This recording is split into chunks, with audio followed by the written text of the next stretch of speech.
9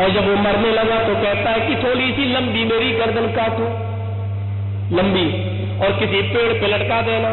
کہا کیوں؟ کہا لمبی گردن اس لیے کاٹنا تاکہ لوگوں کو پتا چل جائے کہ میں قریش کا سردار مارا گیا ہوں۔ قریش کا سردار مرتے وقت بھی تکبر نہیں گیا، جان جا رہی ہے لیکن غرور اس کے اندر سے دور بھی نہیں جا رہا ہے۔ کہہ رہا میری گردن اتنی نہیں، یہاں سے کاٹنا اور پیڑ پہ لٹکا دینا تاکہ پتا چلے کہ قریش کا سردار مارا گیا۔ لیکن یہ تاول توڑ مار کر رہے، ابو جہل کی سانسیں اکھڑ رہی ہے، روح نکلنے والی ہے، دم توڑنے والا ہے۔ پتھر زمین سے اٹھاتا تب خالد ابن سعد کے الفاظ اس نے اپنے سر پہ مارنا شروع کر دیا اور کہنے لگا تباہی ہے، بربادی ہے، میں اپنی موت پر نہیں رو رہا ہوں، افسوس اس بات پر کر رہا ہوں کہ مجھے بہادروں نے نہیں مارا، مجھے بڑے لوگوں نے نہیں مارا، میں جتنا بڑا سردار ہوں اتنے ہی کمزور بچوں کے ہاتھوں مارا گیا ہوں۔ مجھے مارنے والا کوئی 30-35 سال کا جوان نہیں ملا، 20-25 سال کا جوان نہیں ملا، مجھے مارا بھی جا رہا تو چھوٹے چھوٹے بچوں کے ہاتھوں۔ میری بدقسمتی ہے، میں 9 سال 11 سال کے بچوں کے ہاتھوں قتل کیا جا رہا ہوں۔ اس قوم کو تو لڑنا بھی نہیں آتا تھا، محمد نے 9 اور 11 سال کے بچوں میں اتنی جرأت، اتنی بہادری پیدا کر دی۔ اس نے جوانوں نے کیا کیا ہوگا؟ کہنے لگا لوگوں میں محمد کی حکومت کو اپنی آنکھوں کے سامنے دیکھ رہا ہوں، وہ دن دور نہیں کہ محمد پورے عرب پر حکومت کر رہے ہیں۔ نبی کو گالی دینے والے کی سزا دیکھی اور ان دونوں بھائیوں کو دیکھ لو مار دی۔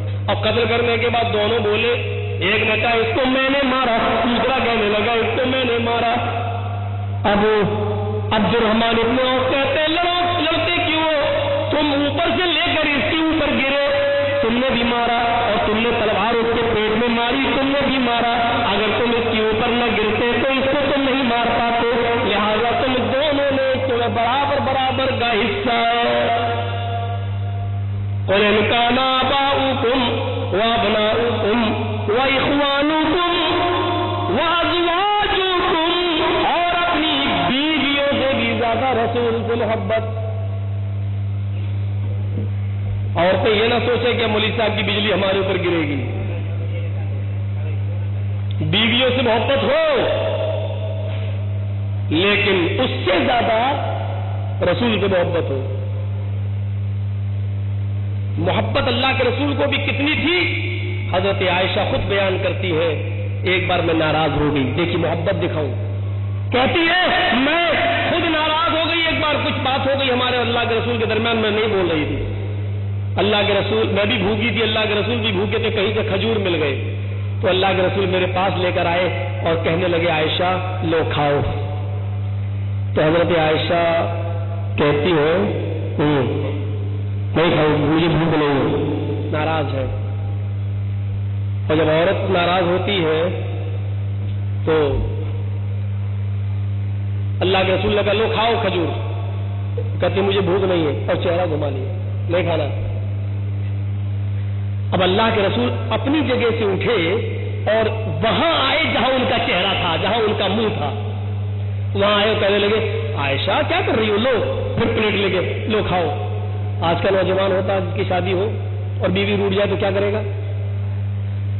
لے کھا، اور اگر کہیں اس نے منہ پھیر لیا نہیں کھانا چلو تو وہ ادھر نہیں آئے گا، بلکہ چہرہ گھمائے کے گال پکڑے، کھا رہی کہ نہیں کھا رہی، نہ بھوکی مرے گی، زیادہ نخرے ہم برداشت نہیں کرتے۔ یہ آج کا نوجوان، اللہ کے رسول اس طرف گئے تو ان کا چہرہ تھا لو کھاؤ،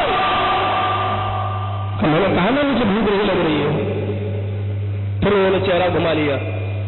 اب اللہ کے رسول پھر تیسری دفعہ اٹھ کے ان کے پاس آئے اور کہتے ہیں حمیرہ کھاؤ۔ حمیرہ کا مطلب ہوتا گوری، چٹی، خوبصورت، نخرے والی، یعنی اتنے نخرے مت دکھاؤ، کھاؤ۔ کہتے نہیں زیادہ نوٹنکی مت کر، ہم لوگ ارے کھا لے، نخرے مت دکھا، ارے خوبصورت ہے تو بہت زیادہ نخرے آ گئے۔ اللہ کے رسول نے کہا میرا ایک گوری چٹی خوبصورت نخرے والی کھا، تو ہنس کے کہتی میں نے کہا نا نہیں کھاؤں گی، پھر چہرہ گھما لیا۔ اب اللہ کے رسول پھر اٹھ کے ان کی طرف آئے، بسم اللہ، عائشہ غصہ تھوکو اور اللہ کا نام لے کر کھانا شروع کرو۔ اب انہوں نے بھی زیادہ نہیں کہلوایا، جانتی تھی محبت کیا ہوتی ہے، بہت کہلوا لیا، 3 بار ہو گیا، بہت ہو گیا۔ چوتھی بار جب اللہ کے رسول نے کہا غصہ تھوکو کھاؤ اور کلی بسم اللہ، کھاؤ اللہ کا نام لے کر، تو ایک کھجور اٹھائی اور پھر بھی طنز مارا اللہ کے رسول پر، کیا کہا؟ اللہ کا نام لے کر کھاؤ، اس سے پہلے کیا میں اپنے باپ کا نام لے کر کھاتی تھی؟ حضرت عائشہ کہہ رہی ہے اس سے پہلے کیا میں اپنے باپ کا ابو بکر کا نام لے کے کھاتی تھی؟ لیجیے، اور غصہ تھوکا اور کھانا شروع کر دیا۔ یہ محبت تھی۔ لیکن فرماتی ہوں اللہ کے رسول میں اور مجھ میں یہ محبت کا کھیل کھیلا جا رہا ہوتا، اللہ کے نبی کا سر میری ران پر ہوتا، میں نبی کا سر دبا رہی ہوتی، نبی اکرم بھی میرے سر پر میری پیٹھ پر ہاتھ پھیر رہے ہوتے، میں نبی سے پیار بھری باتیں کر رہی ہوتی، نبی مجھ کو بھی دلاسا دے رہے ہوتے اور پیار بھری باتیں کر رہے ہوتے۔ اتنے میں حضرت بلال کی آذان کی آواز محمد رسول اللہ کے کانوں میں جاتی، حی علی الصلاۃ۔ جب یہ کلمات محمد رسول اللہ کے کانوں میں جاتے، یا اللہ اکبر کی صدا نبی کے کانوں میں جاتی، اللہ کے رسول فوراً میری گود سے اپنا سر اٹھاتے، کھڑے ہو جاتے، مجھے دھکا دیتے، سائڈ کر دیتے اور کنویں کی طرف بڑھ جاتے، پانی کھینچتے اور وضو بناتے اور مسجد میں جانے کی تیاری کرتے۔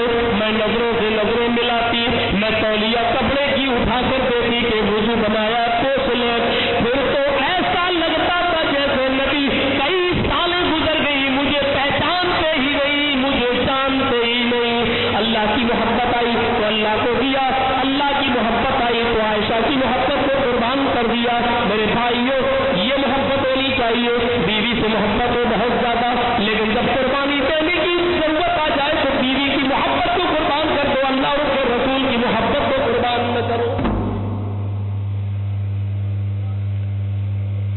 ہماری عورتیں تو شوہر کی محبت کو قربان کر دیتی ہے، شوہر نے کہا کھانا بناؤ، رک جاؤ نا تھوڑا سا اور رہ گیا ہے، یہ سیریل اسٹار پلس پر اب ایک سیریل چل رہا ہے، عورتیں بڑی شوقین ہے اس سیریل کی، اس کا نام ہے اکبر جوڑا اکبر۔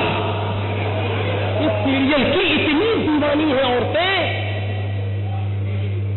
ارے میں ابھی پھر پاکستان گیا تھا، مجھے وہاں کی جماعت نے بلایا تھا، پاکستان کا سفر کر کے آیا، تو وہاں میں نے دیکھا کہ پاکستان میں یہ چینل جب چل رہا تھا تو عورتوں نے وہاں ہنگامہ شروع کر دیا، حکومت نے وہاں یہ چینل بند کر دیا، ہماری عورتیں بگڑ رہی ہیں مسلمانوں کی تو بگڑ رہی، انہوں نے چینل بند کیا تو ساری مسلم عورتیں کراچی کی باہر نکل آئیں روڈ پہ اور نواز شریف کے خلاف اور حکومت کے خلاف نعرے بازی کرنے لگی، کہا نہیں مجھے یہ چینل چاہیے ہر حال میں، اور مجبور ہو کر حکومت کو یہ چینل دوبارہ وہاں چالو کرنا پڑا۔ یہ چینل اتنا خطرناک چینل ہے، یہ سیریل، اس میں ہماری لڑکیاں کالجوں میں پڑھنے والی یہ نہیں دیکھتی ہیں کہ ہم مسلمان ہیں اور ہم کس کے موبائلوں پہ بات کر رہے ہیں، اور یہ اتنا مزاج ماحول خراب ہو رہا ہے کہ مسلم لڑکیاں غیر مسلم لڑکوں کے ساتھ رائے قرار اختیار کرنے کے لیے تیار ہے، کورٹ میرج کرنے کے لیے تیار ہے۔ میں آپ کو یہ بات ایسی بات بتا رہا ہوں جو مجھے خفیہ طریقے سے مجھے معلوم ہوئی ہے، اور یہ چیز CBI اور CID کے آفسوں میں لکھی ہوئی ہے۔ میں آپ کو پوری وثاقت اور پوری امید کے ساتھ اور پوری جانکاری کے ساتھ اور صداقت کے ساتھ میں آپ کے سامنے رکھ رہا ہوں، اور اب پلاننگ اندر سے یہ ہو چکی ہے کہ ابھی سرکار کی بدل گئی ہے، اب یہ ہے کہ مسلمانوں کو مارنے کی اور قتل کرنے کی ضرورت نہیں ہے اور ہنگامے کرنے کی ضرورت نہیں ہے، مسلمان لڑکیوں کو ہندو گھروں میں لاؤ، 18 سال 19 سال کی ہو، بالغ ہو اور ان کی کورٹ میرج کراؤ، مسلمان اپنے آپ بڑھ جائے گا۔ یہ پلاننگ اب ہو رہی ہے، یہ چل رہا ہے۔ مسلمانوں اپنی لڑکیوں پر کنٹرول کرو، اپنی بہنوں پر نظر رکھو۔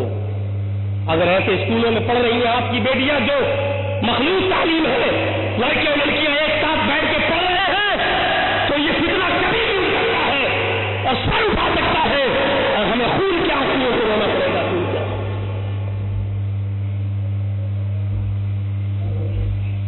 قل ان كان آباؤكم وابناؤكم واخوانكم وازواجكم، اور تمہیں تمہاری بیویاں اگر اللہ زیادہ محبوب ہے. ایک عورت اللہ کے نبی کو برابر الٹا سیدھا کہتی ہے. صحابی ایمان لا چکے اللہ کے رسول کی نصیحت سن کر آ رہے ہیں. ابو داؤد کتاب الجہاد کے چیپٹر پر صفحات پر یہ منظر دیکھا جا سکتا ہے. جیسے ہی وہ صحابی نبی اکرم کی مسجد سے لوٹ کر نصیحت سن کر گھر میں داخل ہوتے بیوی غصے میں بس آ گئے, پکا پکایا کھانا دو تمہیں. آ گئے محمد کی بکواس سن کر. بچے بھوکے ہیں, کھانا کون لائے گا, پکنے کو کون لائے گا. اسی محمد کی باتیں سنتے رہتے ہو جس نے باپ کو بیٹے سے, بیٹے کو باپ سے جدا کر دیا, ماں کو بیٹی سے, بیٹی کو ماں سے جدا کر دیا, شوہر کو بیوی سے, بیوی کو شوہر سے جدا کر دیا. اسی محمد کی بکواس سنتے رہتے ہو اور گھر کا کام کاج نہیں دیکھتے ہو. وہ صحابی رسول کہتے ہو میری دو بچے تھے اس عورت سے, دو بچے تھے میرے اس عورت سے, اور تیسرا بچہ میری بیوی کے پیٹ کے اندر تھا, لیکن وہ نبی کو گالی پہ گالی دی جا رہی تھی, وہ نبی کی شان میں الٹا سیدھا بولتی جا رہی تھی. محمد کی بکواس سنتے ہو. وہ لڑانے والے, جھگڑا کرنے والے, کرانے والے, باپ کو بیٹے سے, بیٹے کو باپ سے الگ کرا دینے والے جادوگر کی کہانی سنتے رہتے ہو. اسی کی بکواس.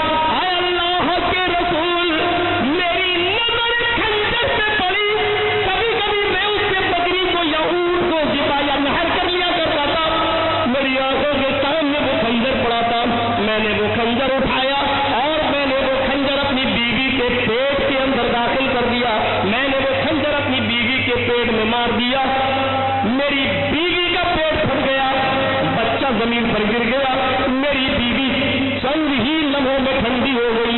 میں آپ کی خدمت میں آیا ہوں, اپنے جرم کو قبول کرتا ہوں اور سزا کا مطالبہ کرتا ہوں. کوئی سزا اگر متعین ہو تو سزا دے دیجیے,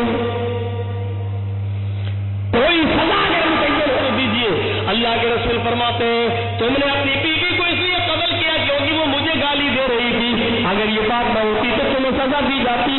مجھے جو بھی گالی دے اس کی ایک ہی سزا اسلام کے اندر, اس کو اس دنیا میں زندہ رہنے کا حق حاصل نہیں ہے.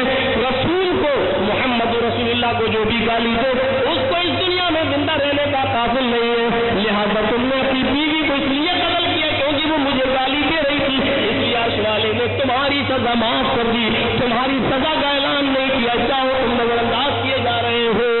بیوی کو دیا تھا رسول کو محبت.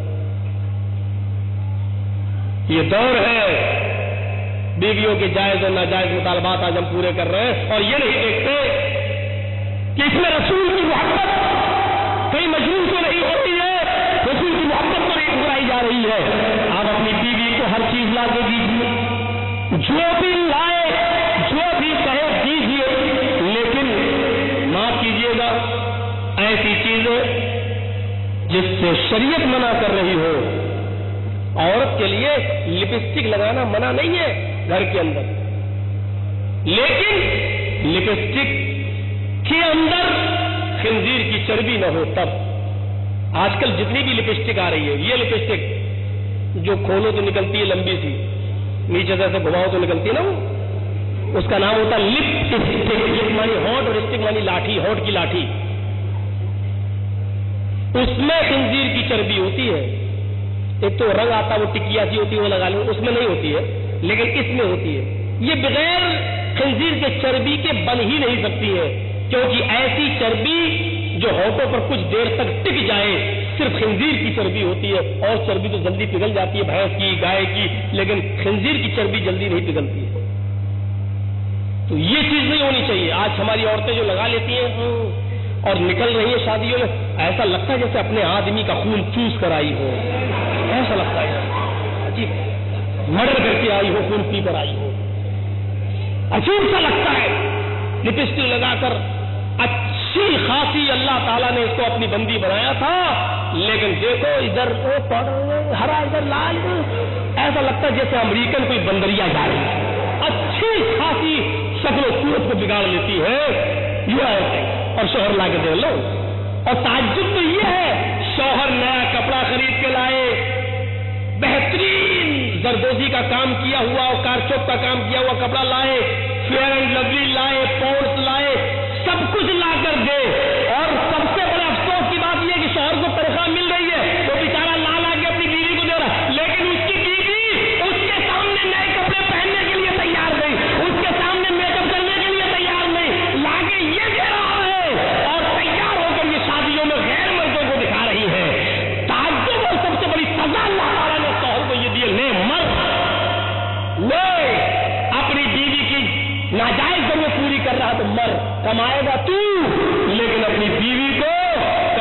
اپنے لیے بنی اور سجی ہوئی نہیں دیکھے گا، تیری بیوی کو دوسرے دیکھیں گے دے۔ گھر میں تو رہے گی بھنگن بن کر عورت، اور شادیوں میں جائے گی ہیما مالنی کی اماں بنے گی۔ یہ دیسی شوقات کا یہ دور ہے، اور یہ سزا ہے سب سے بڑی۔ میرے پیارے ساتھیوں، کمائے گا مرد، کمائے گا شوہر، لا کر دے گا یہ، خرچہ یہ، لیکن سب سے زیادہ محروم یہی ہے، اپنی بیوی کو بنا ہوا نہیں دیکھ سکتا، سنبھلا ہوا نہیں دیکھ سکتا، اپنی بیوی کو اپنے لیے تیار نہیں دیکھ سکتا۔ یہاں گھر میں کیوں پہنوں؟ گھر میں تو روز رہتی ہوں، باہر پہنوں؟ دیکھتا ہے کوئی دوسرا۔ جب ہم نے نافرمانیوں کے کام زیادہ کرنا شروع کر دیے تو اللہ تعالیٰ نے ہمیں یہ سزا بھی دے دی۔ میری بہنوں، شوہر نیا کپڑا تمہیں دلاتا مارکیٹ میں، اور افسوس یہ کہ وہ تمہیں نہیں دیکھ پاتا بنا ہوا، وہ میک اپ کا سامان تمہارے لیے لے کر آتا ہے، افسوس یہ کہ تم اسی کے سامنے بننے کے لیے تیار نہیں ہو، تم اسی کے سامنے سنورنے کے لیے تیار نہیں ہو۔ تم یہ ساری چیزیں استعمال کر سکتی ہو، کوئی ممانعت نہیں ہے تمہارے لیے، لیکن یہ سارے ہتھیار تمہیں اپنے شوہر پر چلانے کا، اپنے ہتھیاروں سے کسی غیر کو مجبور نہ کرو، کسی غیر کو زخمی نہ کرو، اس لیے کہ ان کو زخمی کرنے کا تمہارا کوئی حق ہی نہیں بنتا ہے۔ فرمایا میرے پیارے ساتھیوں، ذرا تصور کرو اس حدیث کو، حضرت فاطمہ رضی اللہ تعالیٰ عنہا کے پردے پر جب رات میں کہتی ہے کہ جب میرا انتقال ہو جائے تو علی مجھے رات میں دفنانے کے لیے لے جانا، دن میں نہیں۔ پوچھا رات میں کیوں لے جاؤں، دن میں کیوں نہیں؟ جواب دیتی ہے کہ میرے جسم پر سفید کفن کا کپڑا پڑا ہوگا، اور میں نہیں چاہتی ہوں کہ میرے مردہ جسم پر پڑے ہوئے سفید کفن پر بھی کسی غیر مرد کی نظر پڑے۔ میں چاہتی ہوں کہ رات کے اندھیرے میں مجھے لے کر چلو تاکہ کسی غیر مرد کی نظر میرے مردہ جسم پر پڑے ہوئے کفن پر بھی نہ پڑے۔ اس حیا کو باقی رکھو، اس پردے کو باقی رکھو۔ قل ان کان آباؤکم وازواجکم، قل ان کان آباؤکم وابناؤکم واخوانکم وازواجکم وعشیرتکم، اور اپنے خاندان سے بھی زیادہ نبی سے محبت، اپنے خاندان سے بھی زیادہ نبی سے محبت۔ خاندان میں کون آتا ہے؟ باپ ہے، بیٹا ہے، بھائی ہے، شوہر ہے، یہ بیوی ہے، یہی سب لوگ خاندان میں آتے ہیں، چچا دادا یہ سب۔ اگر اس کی جیتی جاتی مثال دیکھنا ہے تو اس بات کو اٹھاؤ، جنگ احد ہو رہی ہے، محمد رسول اللہ کے صحابہ خیمے میں نبی کو بند کیے ہوئے ہیں، نبی کی طرف آنے والے تیروں کو کوئی اپنے ہاتھوں پہ روک رہا ہے، کوئی اپنی پیٹھ پہ روک رہا ہے، تو کوئی اپنے سینے پر نبی کے تیر کو کھا رہا ہے، نبی کی طرف آنے والے تیر کو کھا رہا ہے۔ اور اس تھوڑی دور ہٹ کر ایک صحرا میں، ایک جنگل میں، ایک بوڑھی عورت انصاری خاتون اور قبیلے کی ناری سے اس کا تعلق ہے، وہ اپنا ماتھا، اپنا سر سجدے میں رکھے ہوئے محمد رسول اللہ کی جنگ میں کامیابی کی دعا کر رہی ہے۔ اتنے میں ایک نوجوان آتا ہے، اپنے گھوڑے کو دوڑاتے ہوئے کہتا ہے ماں، سجدے سے سر اٹھا۔ دیناریہ نے سجدے سے سر اٹھایا، تو بوڑھی عورت نے سجدے سے سر اٹھایا، کہنے لگی نوجوان بتا کیا حال ہے؟ جنگ کا حال۔ نوجوان نے سر نیچے کر لیا، کہنے لگی محمد کا سپاہی سر جھکا کر نہیں، سر اٹھا کر بات کرتا ہے، آنکھیں ملا، سر اٹھا کر بات کر۔ کہنے لگا نوجوان، دیناریہ اور بوڑھی خاتون، میری ماں، جنگ کے اندر تیرا بیٹا قتل کر دیا گیا ہے۔ بیٹے کی خبر سنی، کلیجے پہ چوٹ لگی، کہنے لگی میرا بیٹا اللہ کی راہ میں شہید ہو گیا۔ کوئی بات نہیں، آمینہ کا بیٹا بتا کیسا ہے، آمینہ کا لخت جگر کیسا ہے؟ جواب ملا کہ وہ بالکل ٹھیک ہے، ان کو کوئی تکلیف نہیں، ان کو کوئی پریشانی نہیں۔ فرمایا ٹھیک ہے، پھر سجدے میں گر گئی، دعا کرنے لگی۔ دوسرے نے کہا تیرا بھائی قتل کر دیا گیا، کلیجے پہ چوٹ لگی، لیکن کہتی ہے کہ مجھے موسیٰ اور عیسیٰ کے بھائی محمد کے بارے میں خبر دو۔ ٹھیک ہے، پھر سجدے میں گر گئی۔ تیسرا نوجوان آیا، کہنے لگا ماں، تیرا بھائی کے بعد شوہر، بھائی یعنی بیٹا اور بھائی قتل کر دیے گئے، اب کہا تیرا شوہر بھی میدان جنگ میں قتل کر دیا گیا۔ یہ چاروں رشتے ایک ایک کر کے بتایا گیا کہ پہلے بیٹا، بھائی، شوہر، سب تیرے شہید۔ اور جب سنتی ہے کہ چاروں لوگ میدان جنگ میں قتل کر دیے گئے تو کہنے لگی نوجوان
مالوں میں ان کے ساتھ ساتھ مجھے بھی تو جنت عطا فرمانا۔ میرے بھائیوں، یہ تھی عورتیں جن کا پورا خاندان مٹ جایا کرتا تھا، لیکن کہتی تھی وعشیرتکم، اور تمہیں تمہارا پورا خاندان اگر اللہ اور اس کے رسول سے زیادہ محبوب ہے، اللہ اور اس کے رسول سے زیادہ محبوب ہے، تو تمہیں انتظار کرنا چاہیے اللہ کی طرف سے آ جانے والے کسی عذاب کا۔ کتنی چیزیں ہو گئی؟ 5 6 7 8، 3 چیزیں اور ہیں، ذرا ایک ایک نظر سے سنتے جائیے۔ وہ اموال اقترفتموها، امت پر بھی ایک فتنہ آئے گا جو اس کو ہلاک کر دے گا، اور وہ مال کا فتنہ ہوگا، وہ مال کا فتنہ ہوگا۔ اللہ کے نبی فرماتے ہیں میری امت کو مال و دولت کا فتنہ برباد کرے گا۔ مال کمانا کوئی بری چیز نہیں ہے، مال کو ناجائز طریقے سے کمانا اور ناجائز مقام پر خرچ کرنا، جہاں دنیا داری سے دور رہنے کا حکم دیا ہے، وہی اللہ تعالیٰ نے دنیا کو حاصل کرنے کا حکم بھی دیا ہے۔ یہ نہیں کہا کہ چلے جاؤ جنگل میں چلے جاؤ، اللہ کی رب میں لاؤ۔ بہت سے مسلمان آج تمہیں ملیں گے جنگل میں چلیں گے کہ اللہ تصویر لیے رہیں گے ہاتھ میں، یہ حرام خور لوگ ہیں، یہ نمبر 1 کے حرام خور لوگ ہیں۔ یہ چلے جائیں گے ایک جگہ بیٹھ جائیں گے کہ اللہ اب ان سے پوچھو اے بھائی تم یہی کرتے رہو گے شام کو کھانا میری عبادت بے کار، اللہ۔ ایک سے میں نے پوچھا یہ سب کچھ کرتا رہے گا؟ ارے بیوی بچوں کے لیے کمانا، چپ اللہ، ارے کھانا کہاں سے آئے گا؟ اللہ دے گا، اللہ۔ یہ لوگ حرام خور لوگ ہیں، یہ کمانا اور محنت کرنا نہیں جانتے، یہ لوگ محلے والے اور گاؤں والوں کی روٹیوں کے ٹکڑوں پر بنتے، ایسے لوگوں کو الٹی چھری سے کھاتے، 1000 جوتے مارو اور ایک گنو۔ یہ اتنے کمینے اور اتنے بے غیرت لوگ ہیں، اتنے کمینے، یہ حرام خور ہے، ان کو درجہ دو حرام خور کا، یہ حرام خور لوگ ہیں، لوگوں کے اوپر بوجھ بنے ہیں۔ ہم تو بس بیٹھے اللہ، سنیاس لے لیا، بیوی بچوں سے دور ہو گئے، اللہ کرو بس۔ یہ نمبر 1 کے حرام خور۔ فرمایا کہ دنیا سے بچو، تو یہ فرمایا کہ دنیا میں رہ کر اچھائیاں مانگو، ربنا آتنا فی الدنیا حسنۃ وفی الآخرۃ حسنۃ وقنا عذاب النار۔ دنیا کی اچھائیاں بھی مانگو، ہر چیز آج بغیر مال کے بیکار ہے، مال کماؤ لیکن جائز طریقے سے کماؤ، جائز مقام پر پیسہ خرچ کرو۔ غالباً غزوہ تبوک کے موقع پر بہت سے مال کی ضرورت پیش آ گئی، تو اللہ کے نبی نے صحابہ سے فرمایا جو جس کی حیثیت ہو وہ لا کر جمع کرے۔ صحابہ کرام لائے، اللہ کے نبی نے حضرت عمر سے پوچھا عمر تم کتنا لائے ہو اور گھر میں کیا چھوڑا؟ تو حضرت عمر کا جواب تھا اللہ کے رسول میرے پاس جتنا مال تھا اس کا آدھا لایا ہوں جنگ کے لیے، اس غزوے کے لیے، اور آدھا میں نے گھر میں چھوڑ دیا۔ فرمایا اللہ تمہارے سعادے کو قبول کرے اور گھر میں جو چھوڑ کے آئے اللہ برکت دے۔ اے ابو بکر اٹھو، تم کتنا لائے ہو؟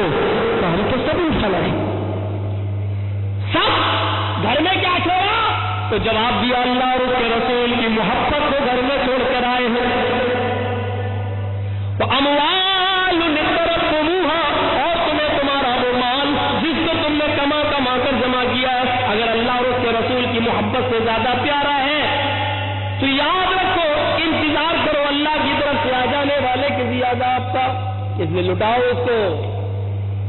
لٹانے کا مطلب یہ تھوڑی شادی ہوگی تو لٹائیں گے، لو 100 کا نوٹ ناچنے والوں کو دیں گے، لو بہت اچھا ڈانس کیا، بہت اچھا بینڈ بجایا، بہت اچھا باجا۔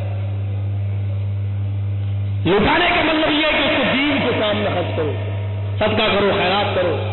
وَأَمْوَالٌ اقْتَرَفْتُمُوهَا، فرمایا کہ وہ مال جس کو تم نے کما کر اکٹھا کیا اس کو اللہ کے راہ میں خرچ کرو، اور وہ بزنس وَتِجَارَةٌ تَخْشَوْنَ كَسَادَهَا، جس کے نقصان سے تم ڈرتے رہتے ہو، بزنس تو نقصان، ارے ہونے کسان زمین میں چاول دھان بو دے گا، ڈال دے گا، اب ڈرتا بارش اتنی نہ ہو جائے کہ بہ جائے، ڈرتا ہے۔ آپ نے بھی پونجی ڈال دی ساری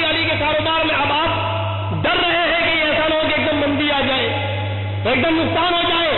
وَتِجَارَةٌ تَخْشَوْنَ کَسَادَ, اگر تمہیں وہ تجارت جو جس کا ڈر تمہیں 24 گھنٹے لگا رہتا ہے, اگر یہ بزنس یہ تجارت تمہیں پسند ہے اور زیادہ محبوب ہے اللہ اور اس کے رسول سے, تو انتظار کرو. کیسی کیسی تجارت ہوتی تھی. حضرت عثمان غنی کے پاس اونٹوں سے لدا ہوا گلہ 100 اونٹ لد کر آئے, اور ایک اونٹ پر کئی کئی بورے تھے. تاجروں کو پتا چلا قحط پڑا ہوا تھا, قحط, کسی کے پاس کھانے کو نہیں تھا. حضرت عثمان کے پاس اتنا مال آیا ملک شام سے, تو کچھ لوگ تاجر لوگ ان کے پاس گئے اور کہنے لگے عثمان مال بیچو گے؟ کہا بھائی بتاؤ منافع کیا دو گے؟ میں نے یہ بورا 100 روپے میں خریدا ہے, تو اس پر کیا مجھے منافع دو گے؟ میں نے تو اتنے میں خریدا, تم کیا دو گے؟ تو ایک تاجر اٹھا کہنے لگا آپ کے 100 کا بورا 100 روپے کا گلہ ہم 110 میں خرید لیں گے, آپ دیجیے. حضرت عثمان کہتے ہیں مجھے اس سے بھی زیادہ منافع مل رہا ہے. دوسرا تاجر اٹھا کہنے لگا, بولی لگ رہی تھی, بولی جیسے نیلامی ہوتی. دوسرا تاجر اٹھا کہنے لگا اچھا ایسا ہے, آپ نے 100 روپے میں بورا خریدا, ہم اس کو 120 میں خریدیں گے. حضرت عثمان کہتے یہ قیمت بھی کم ہے, مجھے اس سے بھی زیادہ قیمت مل رہی ہے.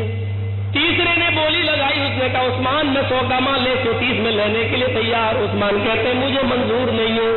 کہا اچھی خاصی تو پروفٹ مل رہی ہے. چوتھے نے کہا عثمان ایسا کرو کہ مجھے 100 کا مال 140 میں دے دو. کہنے لگے نہیں یہ قیمت بھی کم ہے, مجھے اس سے بھی زیادہ پروفٹ مل رہی ہے. ایک اور اٹھا, اور اس کے بعد پھر کوئی نہیں اٹھا. اس نے سب سے زیادہ قیمت لگائی. اس نے کہا عثمان 100 کا مال ہم 150 میں لینے کے لیے تیار ہے, آپ کا ایک بورا 100 روپے کا ہے, ہمیں 150 میں دے دو. حضرت عثمان کہتے کل آنا. کل پھر آئے یہ لوگ, لیکن 150 سے آگے کوئی نہیں بڑھا. حضرت عثمان نے کہا نہیں میں یہ مال بیچوں گا, لیکن اس کے ہاتھ جو سے جو مجھے زیادہ مزدوری دے گا, جو زیادہ پروفٹ دے گا. ان تاجروں نے کہا 100 کا مال 150 میں پھر بھی آپ نہیں دے رہے. فرمایا مجھے منظور نہیں, مجھے اس سے بھی زیادہ اجرت مل رہی ہے, اس سے بھی زیادہ مزدوری مل رہی ہے. وہ تاجر مایوس ہو گئے اور جانے لگے, لیکن جانے سے پہلے کہنے لگے عثمان یہ تو بتانا پڑے گا, میں چاہ رہا ہوں لیکن آخر کون ہے جو آپ کو اس سے زیادہ مزدوری دے رہا ہے؟ میرے سامنے تو کوئی اٹھا نہیں. 100 کا 150 میں دے رہا ہوں, 160 بھی بولی کسی نے نہیں لگائی, اور آپ کہہ رہے ہیں مجھے اس سے بھی زیادہ مل رہا ہے, اور آپ کہہ رہے ہیں کہ مجھے اس سے بھی زیادہ مل رہا ہے. فرمایا حضرت عثمان غنی نے لوگوں میرا اللہ مجھے اس سے زیادہ دے رہا ہے. تم 100 کا مال 150 میں لے رہے ہو, میرا اللہ 100 کا مال 700 میں لے رہا ہے. وہ کہہ رہا ہے 100 کا 100 خرچ کرو گے, ہم 700 روپے کا ثواب تمہیں دیں گے, ہم 7 گنا بڑا چڑھا کر تمہیں دیں گے. لہذا فاقہ پڑا ہے, قحط پڑا ہے, آج یہ اچھا موقع ہے نیکیاں کمانے کا. میں سارے گلے کو غریبوں اور مسکینوں میں فری میں صدقہ کروں گا, خیرات کروں گا, بانٹ دوں گا, اور اللہ مجھے اس کے 7 گنا زیادہ عزت دے گا, 7 گنا زیادہ مجھے اللہ پروفٹ دے رہا ہے. اور نیت ہماری اچھی ہے تو اس سے بھی آگے بڑھا سکتا اللہ, لہذا میں اس کو پورا کا پورا صدقہ خیرات کروں گا. وَتِجَارَةٌ تَخْشَوْنَ کَسَادَهَا, وہ ایسی تجارت کرتے تھے جس میں ان کو نقصان کا ڈر نہیں ہوتا تھا. جو چیز اللہ کے راہ میں صدقہ و خیرات کرتی ہے اس کا کیا نقصان ہے, وہ تو ہمارے نام اعمال میں محفوظ ہو گئی ہے. میرے بھائیوں, قرآن کی آیت نازل ہوتی ہے مَنْ ذَا الَّذِي يُقْرِضُ اللَّهَ قَرْضًا حَسَنًا, کون ہے جو اللہ کو قرض حسنہ دے, اللہ بدلے میں اس کو جنت دے گا. حضرت ابو الدرداء اٹھتے کہتے اللہ کے نبی کیا اللہ بھی قرضہ لیتا ہے؟ فرمایا ہاں لیتا ہے. کہ اللہ کیا دے گا؟ فرمایا اللہ بدلے میں جنت دے گا. فرماتے اے اللہ کے رسول میرے مدینے میں 2 باغ ہیں, ایک نیچے ایک اوپر. میں اوپر والا باغ جس میں کھجوروں کے 600 درخت ہیں, میں پورا کا پورا اللہ کو قرض حسنہ دے رہا ہوں. اللہ کے نبی فرماتے اللہ برکت دے اور اللہ تمہیں بدلے میں جنت دے گا. فرمایا ایک باغ اور ہے تمہارے پاس, اس کو اپنے بیوی اور بچوں کے لیے رکھو, اس کو ذریعے معاش کے لیے رکھو. حضرت ابو الدرداء اپنے گھر جاتے, گھر میں دیکھتے کہ تالا لگا ہوا ہے. پڑوسیوں سے پوچھتے میری بیوی میرے بچے کا, جواب ملا کہ وہ اسی باغ میں گئے مدینے کے اوپر والے باغ میں. آپ کا انتظار کیا بھوکے تھے, کھانا جب نہیں ملا ان کو تو وہ باغ میں چلے گئے کھجور کھانے کے لیے. اور اس الدرداء نے وہیں سے دوڑ لگائی, بھاگتے ہوئے اسی باغ میں جاتے اور اپنی بیوی اور بچوں کو پکارتے ہوئے کہتے میری بیوی جلدی سے بچوں کو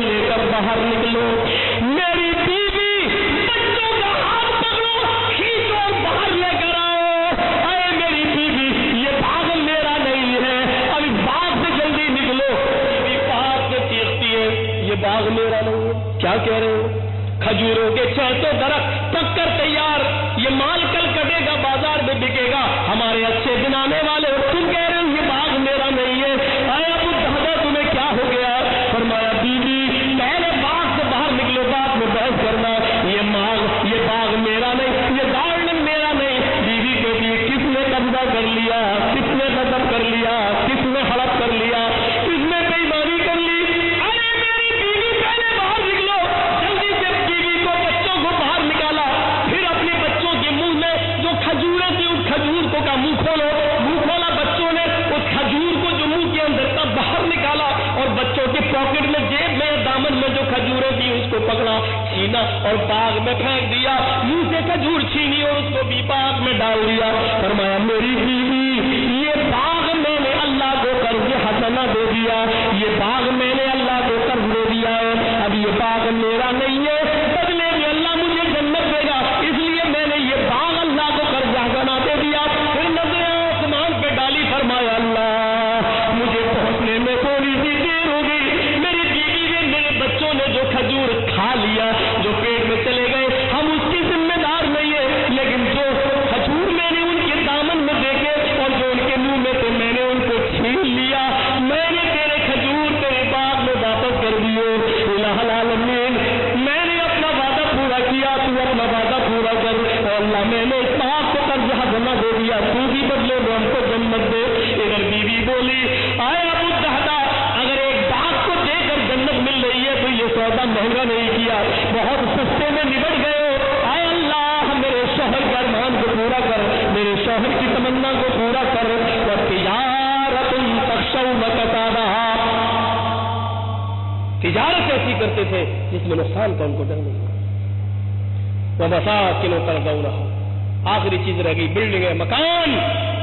ایک انصاری مکان بنا رہا ہے، مکان کے اوپر اس نے گنبد بنا دیا، جیسے مسجد میں گنبد ہوتا ہے نا، مکان کے اوپر گنبد۔ اللہ کے رسول گزرے، مزدور مکان بنا رہے، دیکھا بڑا اچھا مکان ہے، کس کا ہے؟ فلاں کا، ماشاء اللہ بہت اچھا مکان، اچھا مکان ہے، لیکن گنبد پہ نظر پڑی تو فرمایا یہ کیا ہے؟ کہا کہ انصاری کو یہ گنبد پسند ہے، مسجد کی شکل دینا چاہتا۔ فرمایا کاش اس مکان کے اوپر گنبد نہ ہوتا تو اچھا ہوتا، لوگ اس گنبد کو دیکھ کر اس کے مکان کو کہیں مسجد نہ سمجھنے لگے، اور مسجد سمجھ کر بے دھڑک اس کے گھر میں گھسیں گے تو کہیں کی ماں بہن بیٹی کی پوتر کی نہ ہونے لگے۔ فرمایا مزدور ہو اپنے مالک سے کہہ دینا کہ اس میں گنبد نہ ہو تو اچھا ہوتا۔ یہ کہہ کر آپ آگے بڑھ گئے۔ مالک جب شام کو، انصاری جب شام کو لوٹ کر آیا تو مزدوروں نے کہا، اللہ کے رسول نے بڑی تعریف کی۔ کہا تم نے بٹھایا کیوں نہیں؟ کھجور کھلاتے، پانی پلاتے۔ فرمایا بڑی تعریف کی، بڑا خوش تھا انصاری، لیکن اتنے میں مزدوروں نے کہا لیکن اس گنبد کو دیکھ کر آپ نے ناپسندیدگی کا اظہار فرمایا، اور فرمایا کہ اس انصاری کے گنبد کو دیکھ کر لوگ اس کے مکان کو مسجد سمجھ کر گھسنے لگیں گے، ایسا نہ ہو کہ اس کے گھر میں بے پردگی ہو، لہذا گنبد ہٹا دیتا تو اچھا ہوتا۔ اس نے کہا مزدورو کیا یہ بات تم نے اپنے کانوں سے سنی ہے؟ فرمایا ہاں۔ کیا میرے نبی نے گنبد پر نفرت کی نظر ڈالی ہے؟ مزدوروں نے کہا ہاں۔ اس انصاری نے کہا پورا مکان گرانا شروع کر دو۔ مزدوروں نے کہا ارے گنبد ہٹا دو سر۔ کہا نہیں، پورا مکان گراؤ۔ مزدور کہنے لگے صرف گنبد کو نفرت کی نظر سے دیکھا ہے، مکان کو نہیں۔ فرمایا نفرت بھری نظر جب گنبد سے واپس آئی ہوگی تو وہ نظر اس مکان کی پتہ نہیں کس کس اینٹ پر پڑی ہوگی۔ میں اس اینٹ کو اس مکان میں رہنے نہیں دینا چاہتا ہوں جس اینٹ پر میرے نبی کی نفرت کی نظر پڑ گئی ہو۔ مزدوروں اب اس میں کوئی ملبہ نہیں لگے گا، پورا مکان گرا دو اور یہ اینٹیں، یہ ملبہ بہا دو، اب دوسرا سامان آئے گا اور دوبارہ میرا مکان بنے گا۔ میں اس اینٹ کو اپنے مکان میں جگہ نہیں دوں گا جس اینٹ پر میرے نبی کی نفرت کی نظر پڑ گئی ہو۔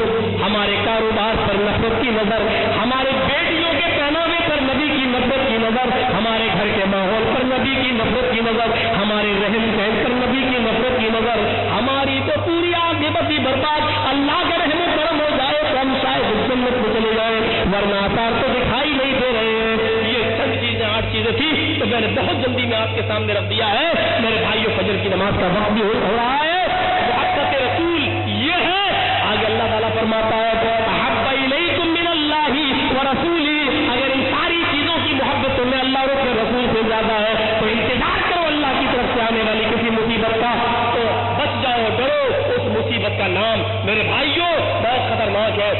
کوئی بھی شکل میں آ سکتی ہے، وہ ہمارے بچوں کی تباہی کی شکل میں آ سکتی ہے، وہ نریندر مودی کے برسر اقتدار آ جانے کے بعد فتنے و فساد اور دنگے کی شکل میں بھی آ سکتی ہے۔ فرمایا ڈرو اللہ کی طرف سے آ جانے والے کسی عذاب سے۔